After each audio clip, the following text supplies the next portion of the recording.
आपने क्या सोचा यह आप जानते हैं, मगर जो कर्म आप कर रहे हैं उसे संसार देख रहा है। कभी कभी लोगों की नज़रों से चुरा कर किया गया कार्य आपको आपके प्रगति का मार्ग का सबसे बड़ा रोना बन सकता है।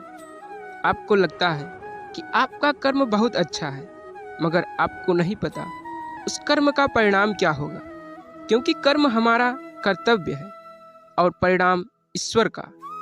इसलिए जब भी कोई कार्य करो उसे बिना विचारे न करो,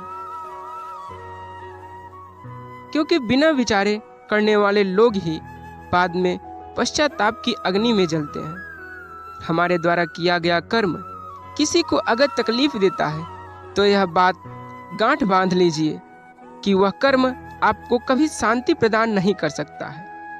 आपने देखा होगा कि आपके सामने बुरा कार्य करने वाला बहुत जल्दी प्रगति के सारे संसाधन एकत्रित कर लेता है। इस नश्वर संसार के सारे ऐसो आराम के साधन जुटाकर सुख भोगने लगता है।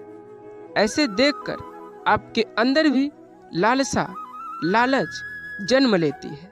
आपको लगता है कि वही सत्य है जो उसने किया, मगर आपको यह नहीं पता कि उसने जो कुछ भी इतने कम समय में एकत्रित किया है वह महज कुछ ही दिनों का क्षणिक सुख है। जिस दिन उसके बुरे दिन आना शुरू होंगे वह उसके जीवन के सबसे बुरे दिनों में से होगा। उनका ऐसा सर्वनाश होता है कि उनकी कई पीढ़ियां लग जाती हैं फिर से जीवन की मुख्य धारा में आने के लिए। इसलिए जिस दिन उसने भ्रिकुटी टेढ़ी कर लिया, फिर संसार के सारे जतन उसके सामने बेकार है। कोई स्वर्ग नहीं, कोई नरक नहीं, इस संसार से परे कोई संसार नहीं। सब कुछ यहीं भोगना है। यही स्वर्ग है, यही नरक है। आपके द्वारा किया गया सत्कर्म आपको यहीं स्वर्ग की प्राप्ति करा देगा और आपके द्वारा किया गया बुरा कर्म यहीं जीते जी नरक की भयंकर पीड़ा को प्रदान करेगा।